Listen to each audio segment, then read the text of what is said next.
Back in these streets with the athletics.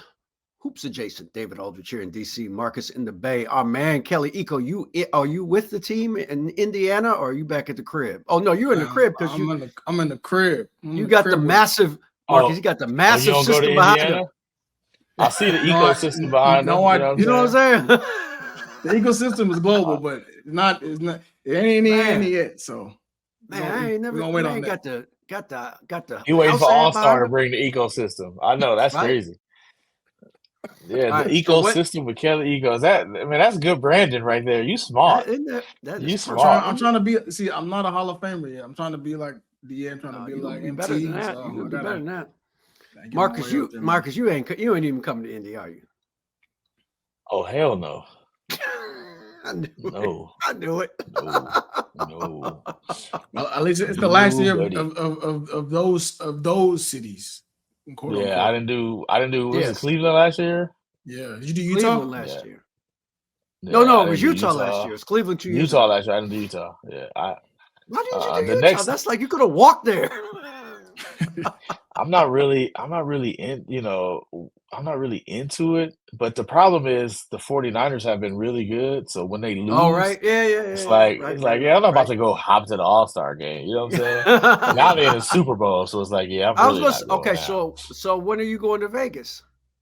I'll leave tomorrow morning. I'm going tomorrow morning. And did you get your hotel straightened out? That's the most important thing. Did they put you in a better hotel than the crap one that they had talked about before? Absolutely not. No, it's the same hotel. Yeah. Damn. I'm checking it. I might check a bag to Vegas. I haven't checked a bag in like 10 years. I might check a bag to Vegas because I need to bring my bedding. Bring your own. Oh, like, why your bag so light? He got the sleep number. Little bedding. He need the comforter, the sleep number, all that.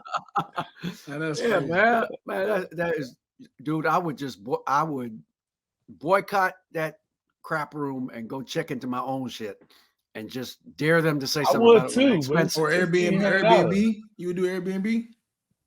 No, I'm not paying. Like they sent it me. I'm like, nah. I tried, but they was like they basically told me stop being bougie, man. Like everybody's staying there. You ain't better than everybody else. I'm gonna be bougie like a. That's what you know what I'm saying? Trying to listen man, hopefully, here's what my wife says. You know, they probably upgraded it for the Super Bowl. They probably put their best foot forward. You know, so let's hope. She's right. Okay.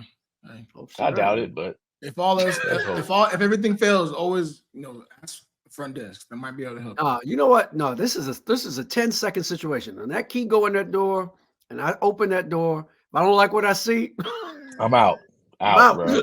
And if I gotta change my return flight to that day on my way to the airport, then I'll just do that. I'm gonna be like that baby me where the baby coming walking down. It's like, that's gonna be me. Like, I'm out of here. I'm not doing this. Man, I don't mess around with no accommodations, man. Shit, you ain't the one staying in the room. I am. Hey, that's what I be saying, man. Like, I'm not 22 years old. I don't sleep just anywhere no more. You know what I'm saying? Like, nah, I'm a grown man. Like, you a family. I ain't backpacking through Europe. What are you talking about? I gotta go lay with a woman when I get home. I can't be bringing, you know what I'm saying, ticks and lice and they gotta go make a syllabus. They gotta make a whole syllabus. Like, nah, man, come on, man. I'm not bringing that back home. I got to shower on the way. I got to stop and shower somewhere. Like, you gotta leave my clothes in Vegas. I'm not doing that. I'm too old for that. But so they got us in a decent spot for Indy. So now if you come to Indy, you know what I'm saying? NBA take care. You know what I'm saying? NBA look out. A little more leeway with the NBA though. The NBA got a little more leeway with that kind of That's true. NBA don't be putting you in no hovels. Nah, see, this is the problem, right? Here's the problem I got with it. NFL ain't paying for it. Every publication is paying for the. Why they couldn't? They could have put us in Mandalay. What they? You know what I'm saying? They could have put us in Aria. Like, they ain't losing no money. If there's one place where hotels are not an issue, it's like they was like, man, all right, y'all. Y'all want to write about concussions, huh? Okay, y'all want to. Okay, all right. We got something for y'all. Remember all that head you was talking? NFL Network. Exactly. That's actually how they operate. That's crazy. You want to bring lawsuit? Okay, we got you. We got you. Shout out to my man who asked Goodell that question yesterday. You know what I'm saying? That's why I'm going. I'm a deal with these like cigarette holes in the linen just because I'm riding with my guy. You ain't gonna scare us off. You know what I'm saying? Like, we ask tough questions. You know what I'm saying? So I'm gonna sleep on my sleeping bag. Hey, Marcus, we say this all the time. Can you imagine explaining this to our grandfathers? Like, yeah, man, I had the tribulation. Man, you should have seen the hotel they made me stay in. You know what I'm saying? They only gave me one key. The hell kind of operation is this? I didn't get maid service every day. It was every 2 days, and I had to put the thing on the door. Do you know? Make sure they don't clean your room unless you ask them to? What? You gotta literally call and tell them? Oh my God, man! I don't know how we do this. First world problems. I am the dreams. I am the. You know what I'm saying? I'm the dreams of my ancestors. Let's go. No question. This is what they wanted. All right, Eco. Let's solve some other problems of the world. What are your Rockets going to do before the deadline? What they doing? They say they want to make a move, and they actually have stuff pieces to make a move. Yeah. So it just feels like, at least for Houston, because they have so much flexibility, and because all the talk you hear about around the league is that things are kind of stalled a little bit, it's kind of slowed down. They have the pieces to go out and do things, if they so choose to. Now, obviously, it depends on if they really want to make the playoffs or not. And by all indications, they still want to make the postseason. But as opposed to just playing it cool and letting this phase 2 ride out, they don't have to go make a big splash before Thursday. But if there's a move around the margins that they can do to get better, as a backup big, between now and the end of the year, obviously more two-way shooting. If those kind of moves are out there, that's what they're going to try to do, because, they're 23 and 26. They're still a game out of the last playing spot in the Western Conference. After the All-Star break, they got to play the Clippers. They got to play Utah. They got to play Denver, OKC. Like, it gets pretty tough between now and the end of the year. So you need to sharpen your tools. And if you can find a move or two that can just reinforce things and give you guys a jolt, then I think that's what they do. Would they be more inclined to trade players or picks, you think? I think, honestly, players. If you look at the roster right now, there's a bit of a logjam. Obviously, the one name that you constantly hear in kind of these trade concepts and is Tate, Jayshawn Tate, because he's kind of fallen down the pecking order. He is a guy that teams still like because of what he can do on both sides of the ball. Still, a versatile defender, can guard 1 through 5, 1 through 4. He's a playmaker, spacing the floor. He's still improving on that, but as far as a team first guy and a chemistry guy and a kind of glue kind of character that the winning teams need to take them over the edge, like just that additional defender, that 7th, 8th guy, he's still a guy that they like. So if there's a move out there that they could send out Tate and bring in a big, or bring in some more two-way shooting, I think that's what they would do. But of course, things are still up in the air at this point. There's still talks. Things will heat up between now and Thursday, but as of right now, that's what they want to do from a conceptual standpoint. To me, this feels like a little bit more critical than it might seem on the surface, just because the Rockets clearly have something. So to me, they'd want to get in the playoffs to get these guys some experience. Obviously Alperen is an anchor. Who are some players who on this team who you're man, for the purposes of down the line, we want to get them in the playoffs right now? I think first off is Jabari Smith Jr. I think he's a guy that you look around the league, he's considered one of those tough-nailed, hard-nosed guys who's constantly improving. He's getting a lot of praise around the league just because of his two-way ability, his potential, obviously, just from a length standpoint. He's gotten better on the glass.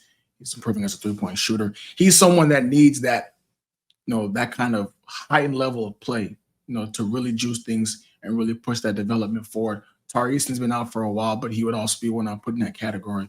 And then obviously the rookies, Amin Thompson and Cam Whitmore, two guys that, have really might be exceeded expectations a bit in terms of just what they've been able to do from an early standpoint. Obviously with Cam falling to the 20th pick of the draft, now coming in and showing the NBA that he is an offensive threat. Even in his smaller role, he can put points on the board. He's a hell of a floor spacer. Athletic, can crash the boards. Obviously he needs to improve in some of the shot selection and the processing speed, but the tools are all there. So those young guys, I think I call it that, like they call it their core six. Those are the guys that would stand to benefit the most from getting to the postseason. That's kind of why you want to see a team like the Rockets that's right there in the thick of things, why they should, make a move or two to help those chances. DA, did you hear that? Did you hear what he just said? I don't know if you heard, but it sounded like he just said trade Jalen Green. I was going to say, Marcus, I was waiting for JALE something. Yeah, nah, he's like, no, so with Jay, it's something where like beginning of the year or in the past 2 seasons, he was someone that everything was catered towards, right? He was the guy that they championed as the player to get them out of the post James Harden era, right? And if he was going to be a star, it would help accelerate everything else around him. Now, beginning of this season, you bring in Ime, who comes with his own coaching staff, who's coming in from ground zero. There's no preconceived notions. He brings in Fred VanVleet, he brings in Dillon Brooks, brings in Jeff Green, Aaron Holiday, and instantly the culture changes from that point on. Then also you have Alperen Sengun developing into a star rapidly.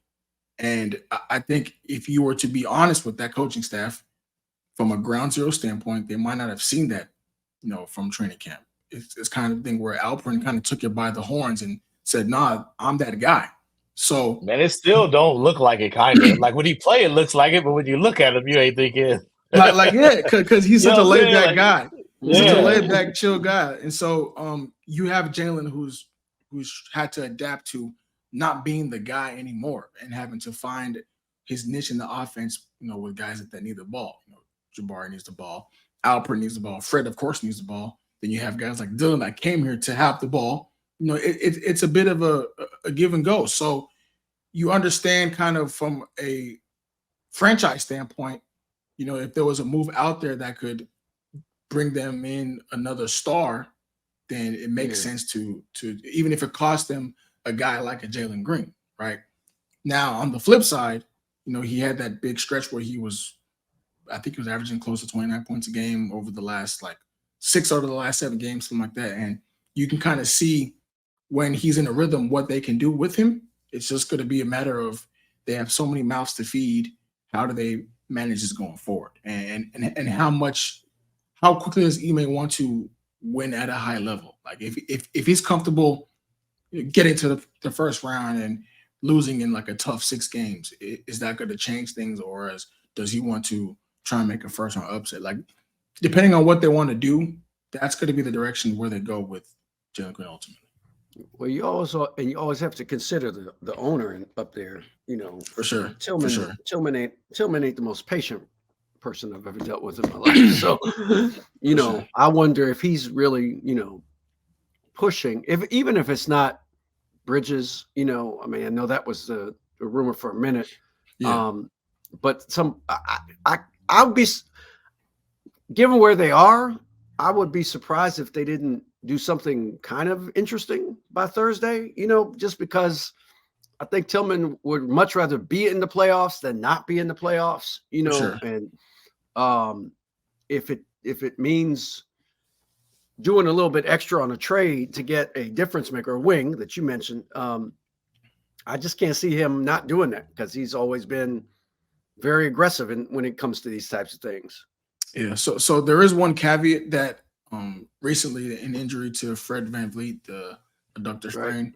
I'm not sure how long it's going to be out. If it's a short-term thing, maybe that does change how they approach Thursday. And Fred has been getting injured lately. But if it's a longer-term thing, I'm not sure if that shifts expectations as well, because obviously without Fred, I don't think they're making the playoffs at all. So I think things have to go. And honestly speaking, with their flexibility, the biggest move that they can make is always going to be in the summer, right? Because that's when you have to go from, you can actually sit back and evaluate Ime after a year. Ime hasn't had a group for a year and seen what's worked, what doesn't work, and how can you move forward.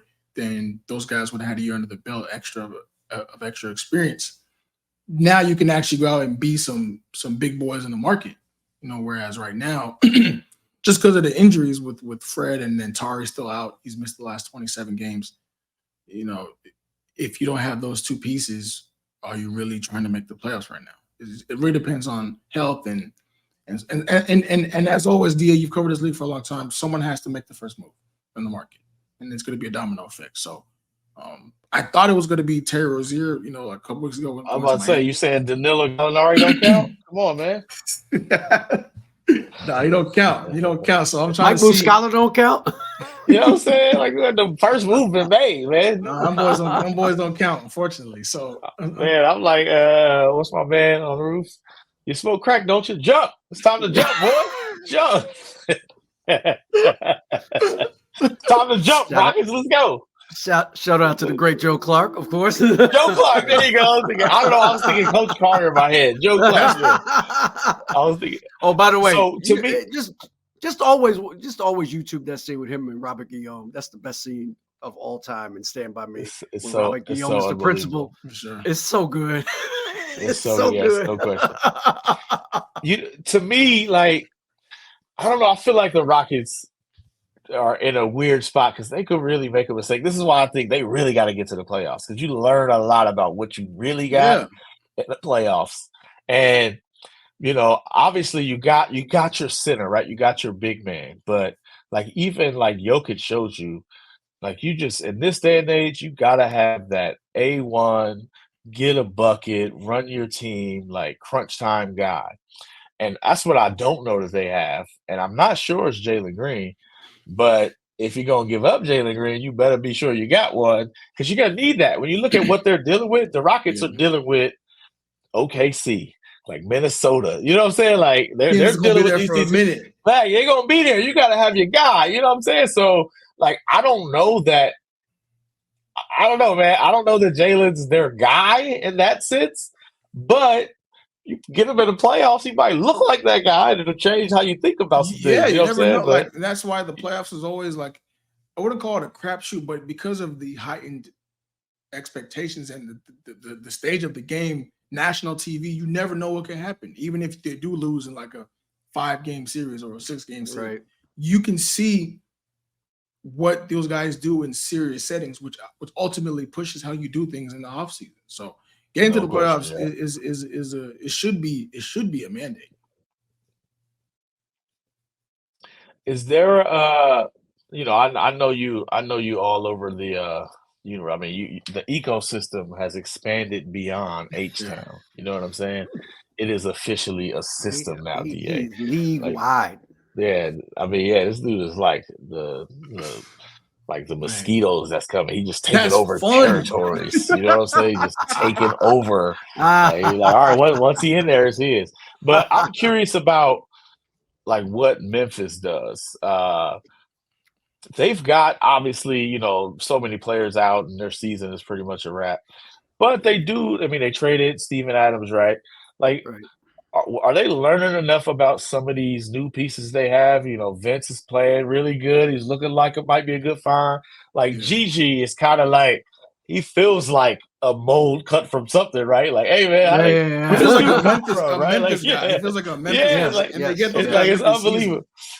Is there a chance? You think they should maybe get active and start preparing for next year? I think they should be aggressive. I think the Grizzlies need to be proactive, because you can get ahead of a lot of this stuff now, because you have a number of players that are in that kind of same tier of like, can they be actual legit role players, or are they just going to be end of the bench guys? You have guys, Santi Aldama, Luke Kennard, David Roddy, Zaire Williams, enough guys that in the right setting around the league could be. They got a billion of them dudes, huh? I feel like they got 100 of them dudes. Yeah, they just turn them out every year. And then now you have Vince Williams.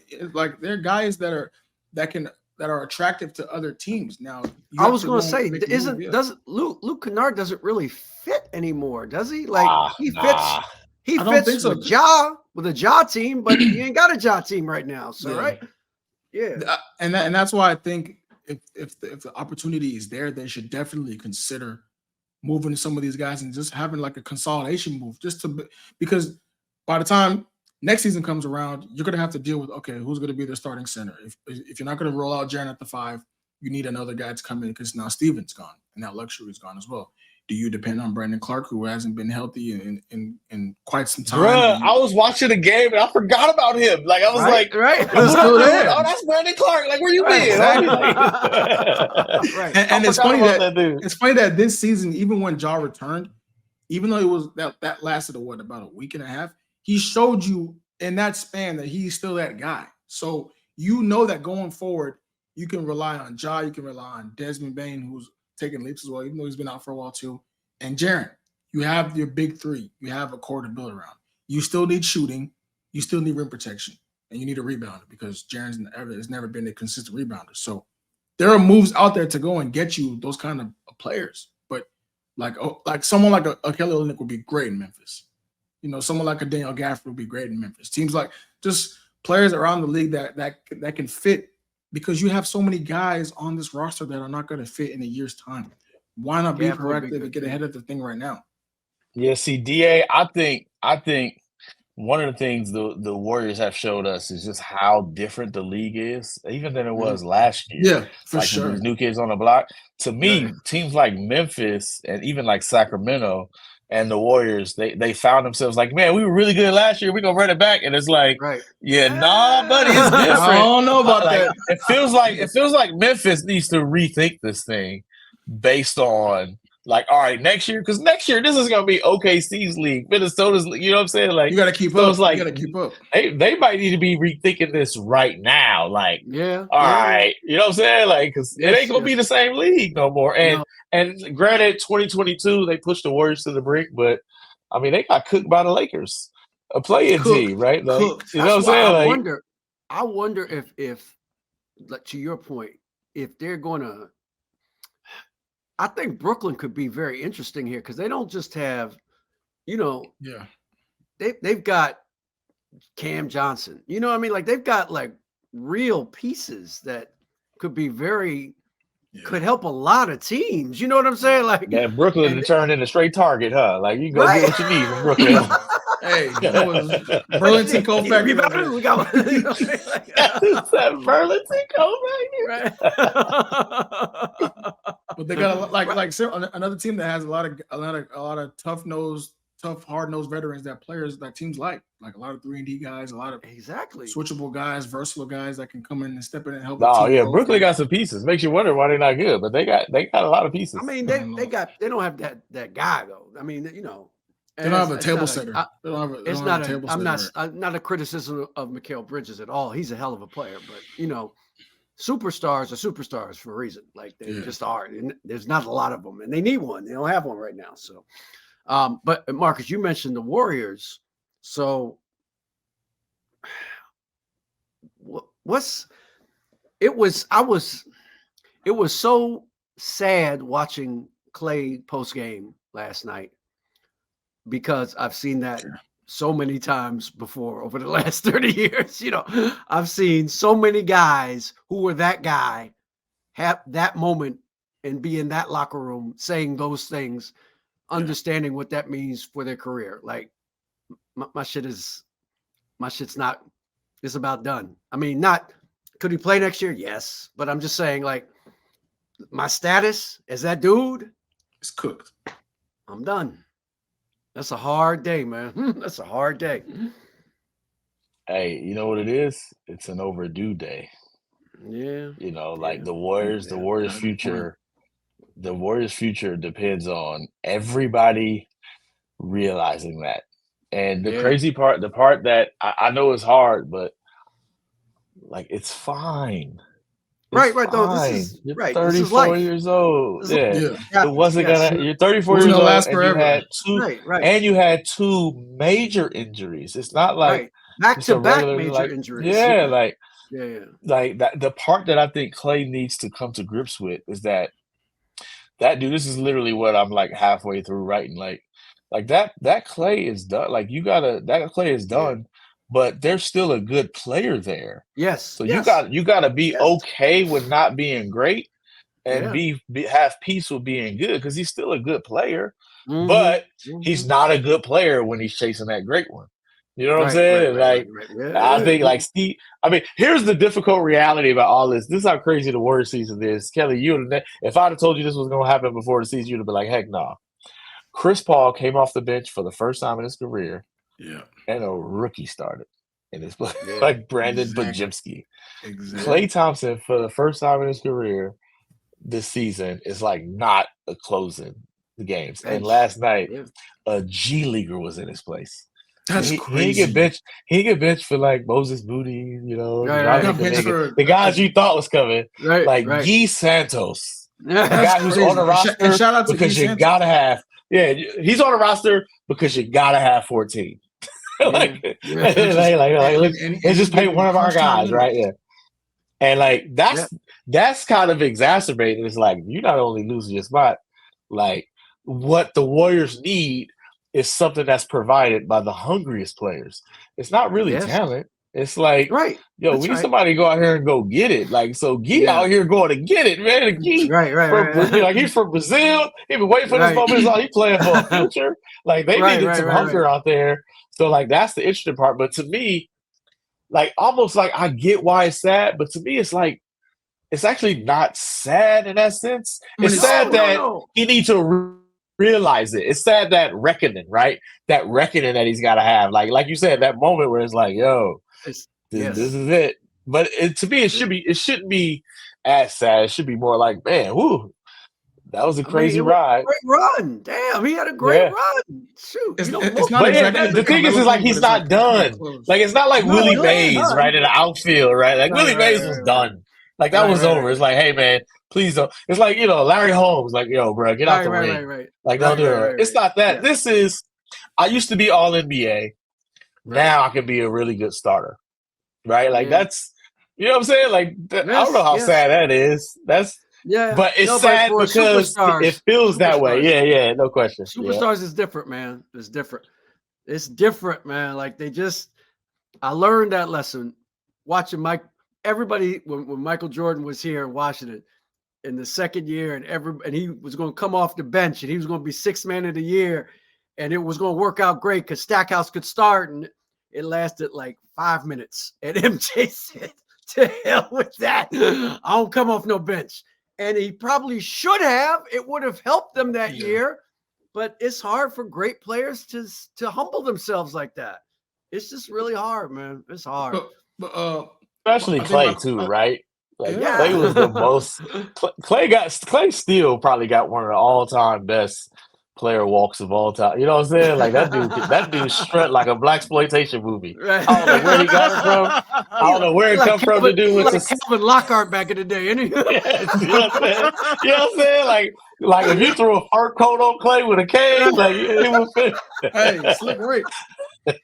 Like he walked like that. But check this, like so. How does that impact, I guess, the future of that core? Because it seems like if they're already making the shift right now from an on-court standpoint, what does that parlay into when it comes to the actual money talk?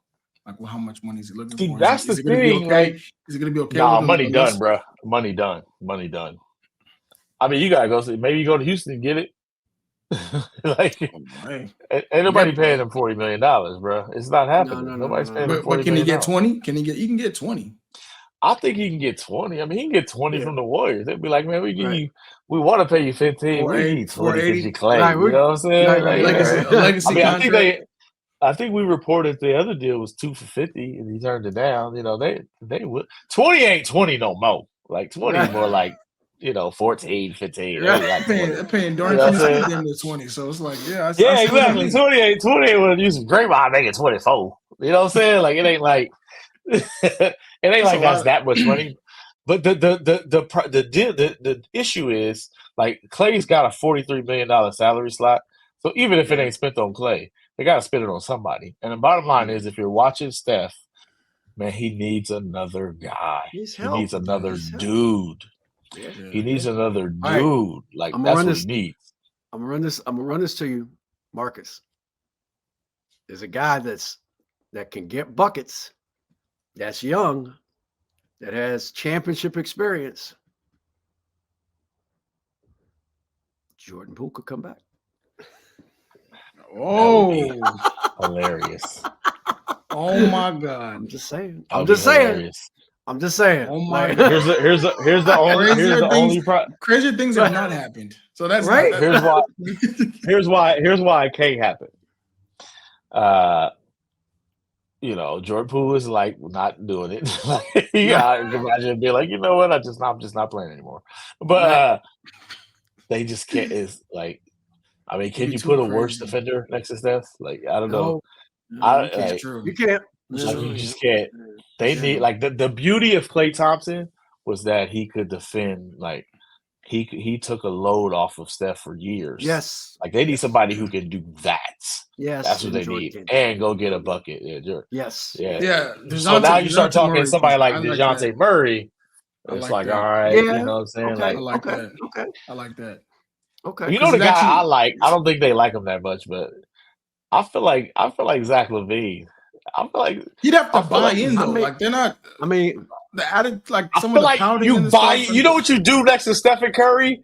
You buy in. You better. That's what you do. That's what you do. You buy in next to Steph. But you just mentioned this, Marcus. Exactly. Zach LaVine has had years of injuries now. Yeah, it was just this one. And he's making crazy money. Yeah, I mean, he's had lots of injuries. A guy like that, they would never do it, but Tyrese Maxey would be lights out. Next I like that a lot. They literally have nothing. Golden State literally has nothing that Philly would want for Tyrese Maxey. Like, they literally have nobody. Like, they Steph, yes, but they're not doing that. So they're not doing Steph, Yeah. That's what I'm saying. Nobody's doing it. That's why I'm trying to find, like, who is the next Andrew Wiggins out there? The guy that, like, nobody's project, like, gonna be. Right? Yeah, you're like, man, Desmond Bain? Hey. Would Memphis do that? Oh. Memphis wouldn't do that. I don't know. Bro, they take Desmond Bain in a heartbeat. They would. I would say Clay wouldn't like that. Clay wouldn't like that. Yeah. He would like that. Oh, no way. I can't believe Memphis. Clay would like that. Desmond Bain called himself the second best shooter in the NBA. Clay was like, what? Right. Like, I'm right here. I'm right here. They just have to find. They do need to find somebody else. I think the Warriors are in the same situation as, like, not to a lesser degree than the Rockets, but, like, they need to find who that next dude is, and it looked like it might be Jonathan Kuminga, but you don't really know until he gets into the playoffs. That's when you know. Right, but so they got to get to the playoffs so he can do it. He's the closest thing they got. That's what they have to hold on to him, because they don't have anything else right now. So they need to make the playoffs, because he's never been in a playoff run. Like, he's right. Like, he doesn't play when it's playoffs. He doesn't play, so they need to. How much did he play him out there? How much did he play in 22? Did he play at? I can't remember. He played. I don't think it was he started. Nah, he started. They were looking for a matchup situation, so they started him in the Memphis series, and it did not go well. I was talking about, you ain't ready, young fuck. You need more time. Is that right? So yeah. When he does play, it's like a spot. Yeah, it's like a spot matchup situation. But, like, he's to the point now where it's like they can barely keep him off the court. Like, so it's one of the situations. If they make the playoffs now, like, he's playing. He's playing. Definitely. So that's what they need him in that. Like, I think he played one game against Memphis. Right. No, he played one real game. The other one, he played the 2 games he played in a blowout. Remember, they lost by 50 by 1, and they won another one by 30. Like, he played those. Those don't count, right? Like, he was there. He was playing because he had to play. Yeah, he played one close game against Memphis. Played one close game against Dallas. Yeah. Right. He didn't play much against, like, Sacramento. He couldn't play in that series. Right. Denver, he didn't play. Like, he hasn't played a lot of playoff basketball, so they need to get him there. Because he might be the dude. Yeah, he might be the dude. All right. So out of these 3 teams that we've been talking about today, Houston, Golden State, Memphis, which one do you think is most likely to make a deal by Thursday? They all have reason to, for different reasons, right? Mm-hmm. Which one is most likely to do something? And I don't mean no little skinny deal either. Honestly, I think I don't think the Warriors doing anything big. You don't think so? I don't think they're doing anything big. Not big, but you don't think they do anything? I think they'll do something. I think they need to do something. I think Steph is begging. Like, could they get somebody? Could they get something? Could they get a role player for Moody, like a vet, like just a solid vet, not a superstar? Yeah, that's the thing. It would need to be something like they need somebody like a Nick Claxton, right? They need, what's my man from Atlanta? Not Capella, the big man. Onyeka. Yeah. They need somebody like that. Wendell Carter, like what would it take to get somebody Orlando like that? him. I think Gaffer is on low key going to be, I think, one of the guys that a lot of people are going to try to make an offer for. Because his number, you see his true shooting percentage, man. He's 72% this year. He is good around the rim. Yeah, where's you take him in a heartbeat? Excellent this year. He's active. Yeah, but his price too high. Like big men are tough, man. Big men, it's gonna be a line around the corner for him. No, I mean, there's gonna be a lot of people trying to get him. But I'm just saying, I think there'll be a lot of the market for him is going to be very robust before Thursday. The real question is, what do the Warriors do? Yeah, the real question is, what do the Warriors do with Chris Paul? Like, do they keep him because they kind of feel like they're right there? And it's like some of these games, it's like if you got Chris Paul in the court, you win them because he's not going to turn the ball over, right? But like, what are you really doing? Like, do you really like where you going? They're in limbo. I think the Warriors are in like that weird spot because they want to keep it going, but it's like they have to do something. Like Steph is showing no signs of slowing 60, down. Bro. He just dropped 60. You can't let that shit go to waste. You have to help him. That dude went toe to toe with Trae Young. Like, hey, bro, we still. Him and Trae Young go back and forth. Took them toes. Took all the toes. Yeah, it was just like, bro, like that dude is insane. Him and LeBron do on a nightly the Wiggins basis stuff. They got a lot of question marks over there. So I mean, Wiggins has no value. What needs to happen is LeBron needs to just go to the Warriors. They can ride off into the sunset with 2 more championships together. All right, that'll make Draymond very happy. You know, that's in the Bay, where that's where Warriors fans are like, "Hey, LeBron, come on!" Right? I was gonna say it's dire out here. I was gonna say, like, it would be, given where their relationship started, wouldn't it be the coolest thing if him and Steph went out and got a chip together? Wouldn't that be amazing? I'm glad they got to this point. Like, I'm glad because it started so great. You know what I'm saying? Yeah. It started so great. Like, Brian used to show up to his games. Like, Brian used to love Steph. Right. And then it got very, you know what I'm saying? Hey, as Nas said, we had words, but the best supposed to clash at the top. You know what I'm saying? Like, so they had their time, but it's good to see them old and back. You know what I'm saying? But like, if they imagine that if they, obviously 5 is a big number, like because of Kobe.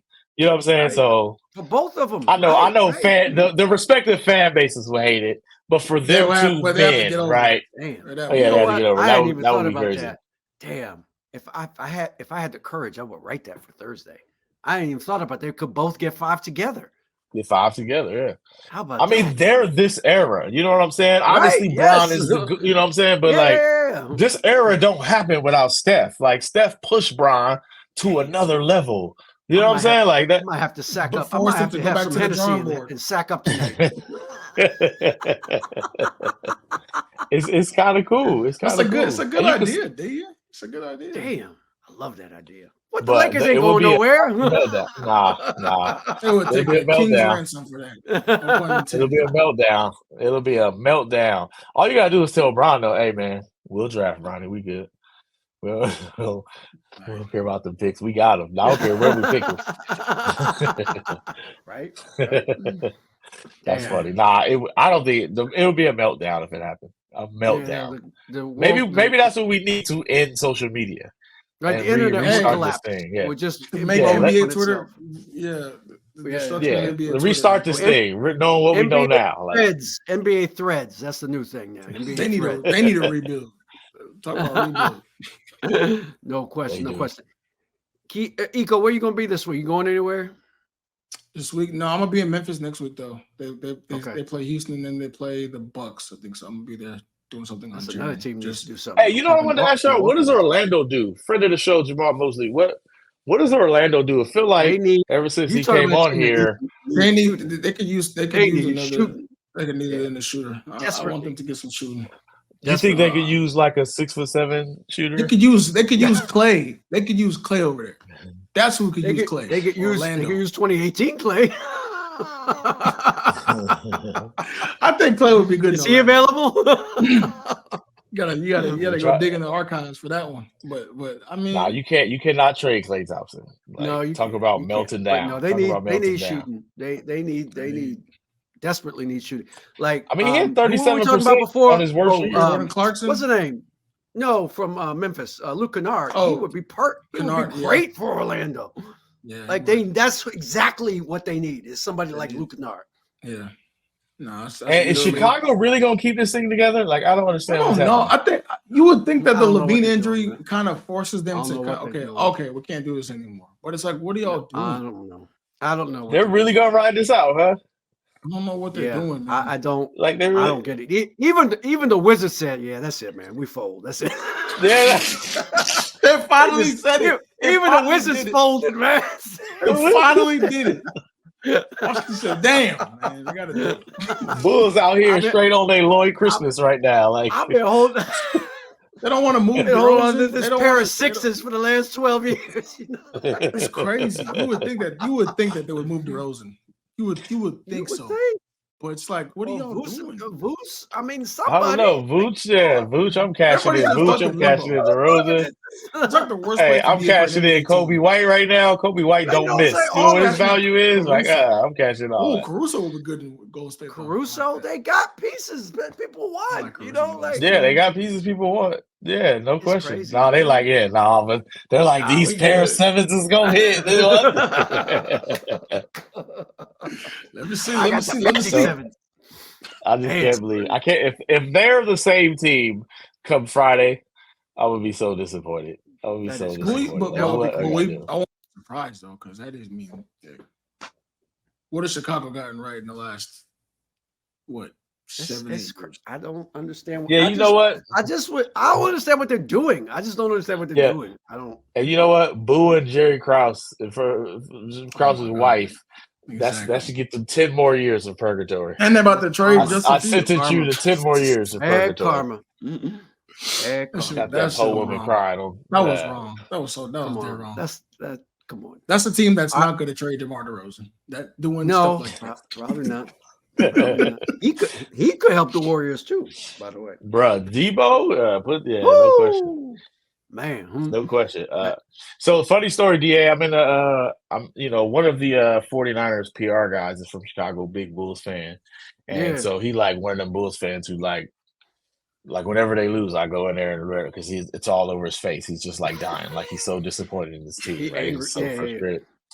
So I'm in the locker room and I'm like, look, man, just give us Debo. That's all we want is Debo. And so all these other reporters are like, hold on, how come he gets Debo? We want to talk to Debo too. And I'm like, no. Debo's like, what I do? Like, no, my bad. They were people like, like, hold on, how come he gets Debo? That's funny. That is funny. So oh my Lord. That's all right. That's paywall privilege right there. It's the ecosystem. You listen to it on Apple and every place else. Listen to this podcast on Apple too, and on Spotify and on Google, wherever you get it, man. And you leave that 5-star review because we ain't dealing with no 2 stars, are we, Marcus? Because if you leave less than 5, you know what? No. I'll do it. Marcus, you got to bring your own biddings, like you said. Exactly. I was gonna say. Or we're going to make you stay in Marcus's hotel room. Yeah. Keep it to yourself, you haters. Or we're going to have you staying right with me. Oh, my God. In that $72 a night joint. Me and you going to split that key in half. And you got to put an incidental.